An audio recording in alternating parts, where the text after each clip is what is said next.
Hi, I'm excited to be reading another book to you today, Daisy Had Mayzie by Dr. Seuss.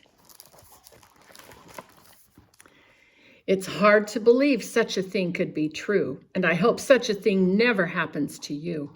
But it happened, they say, to poor Mayzie McGrew. It happened like this. She was sitting one day at her desk in her school in her usual way when she felt a small twitch on the top of her head. So Mayzie looked up and she almost dropped dead. Something peculiar was going on there. A daisy was sprouting right out of her hair. Boing.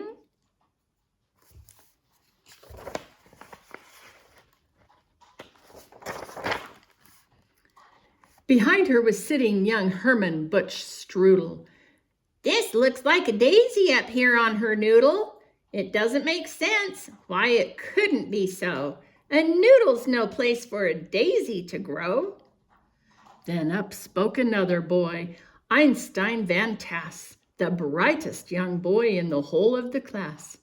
"It's a very odd place to be, sprouting a daisy, but nevertheless one is growing on Mayzie."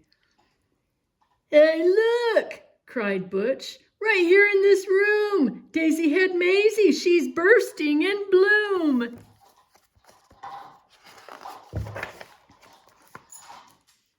Miss Sneecher, the teacher, came rushing up quick. "Such nonsense! Some child is playing a trick. Which one of your boys snuck that thing in her hair? You know that a daisy could never grow there." "But teacher," said Butch, "I saw the thing rise right out of her head with my very own eyes. Just give it a yank if you think I tell lies." Miss Sneecher had heard quite enough of this talk. "Mayzie, hold still. Let me get at that stalk." "Ouch!" hollered Mayzie. "Quit yanking," Butch said. "You're giving her pains. I'll bet that those roots go way down to her brains." The kids at the room started shouting like crazy, "Daisy had, Daisy had, Daisy had Mayzie!" "Children, be quiet." Miss Sneecher was puzzled. "Good grief, and alas, to think that this has happened right here in my class. I've taught in this room 20 years, maybe more, but I've never seen anything like this before. I'll have to report it. You'll just have to come to the principal's office and show Mr. Grum." Now the principal, good Mr. Gregory Grum, was a very wise man, just as smart as they come. He knew more than anyone else in this nation about long division and multiplication.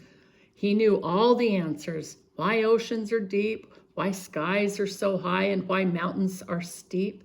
He should have the answer to this thing on Mayzie. "My word," he declared, "it's a genuine daisy.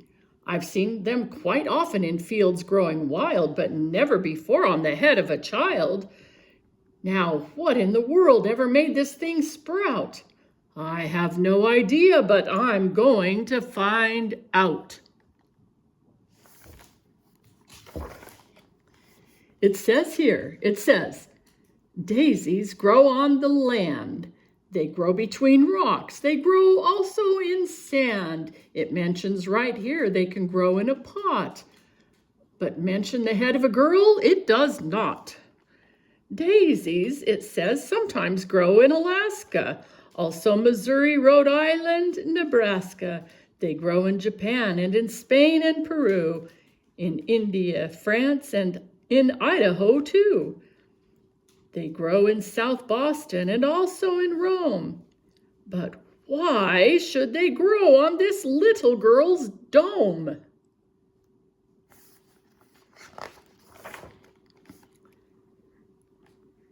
"Say, look it," said Mayzie. "It's wilting," said teacher. How wonderful, Mayzie. It will soon be dead. You'll be rid of that daisy. In just a few minutes, our troubles will pass, declared Dr. Grum. Take her back to the class.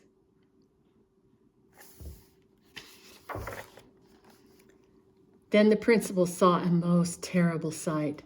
The daisy was dying, and that was all right.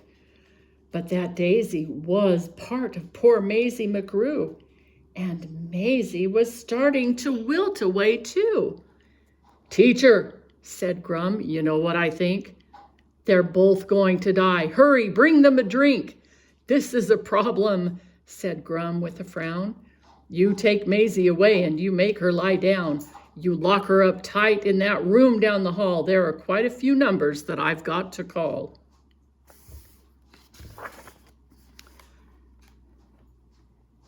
Get Maisie's mother on the end of the line. I need her here quickly while there is still time.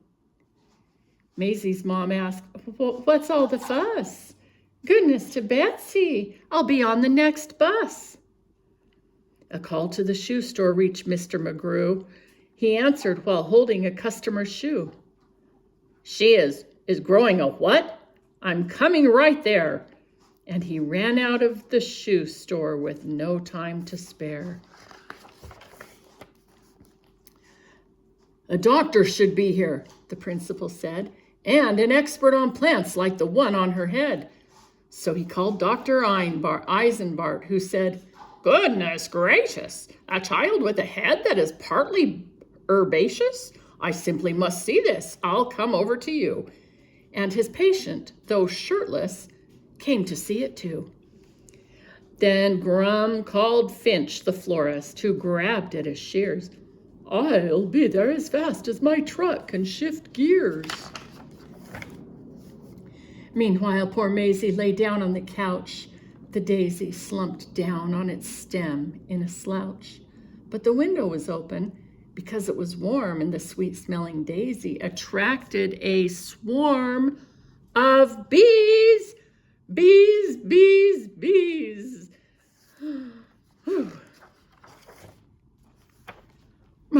Mayzie jumped out the window. What else could she do? But the faster she ran, the faster they flew. In the park, she ran into Officer Thatcher.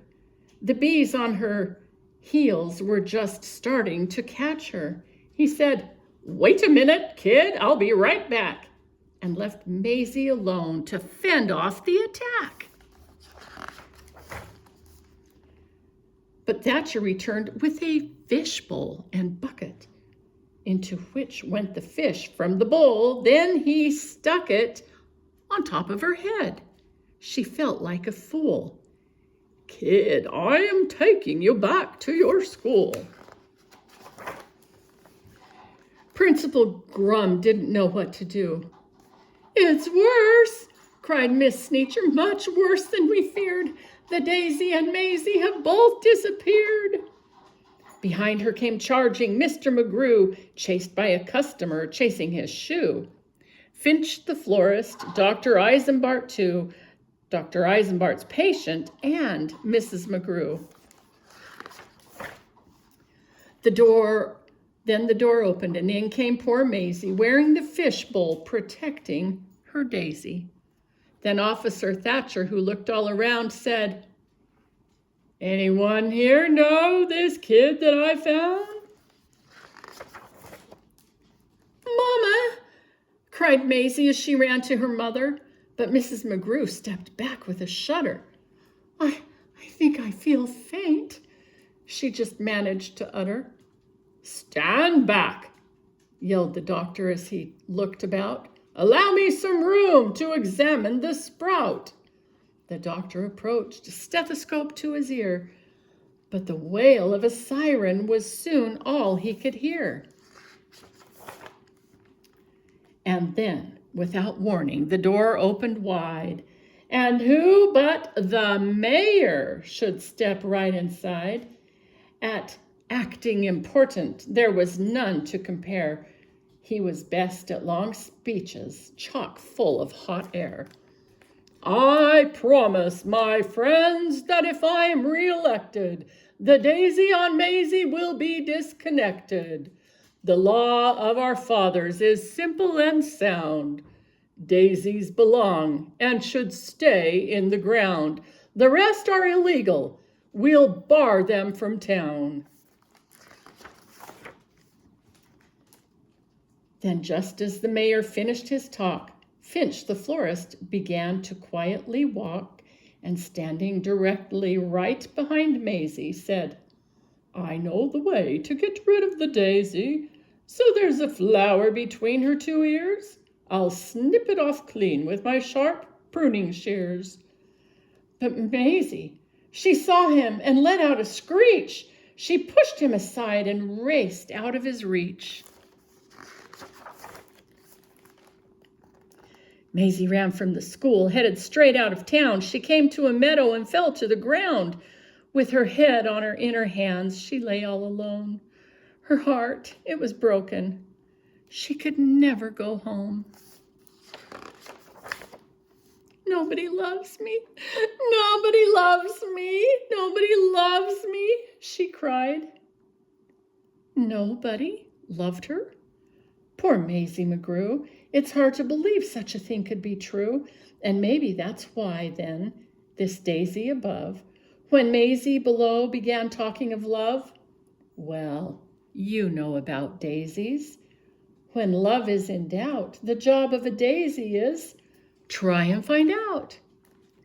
They love her not.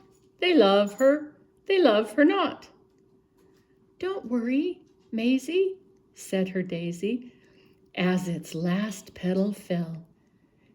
They love you. Then the stalk disappeared. Well, that's how it all happened. The thing went away, and Mayzie McGrew is quite happy today.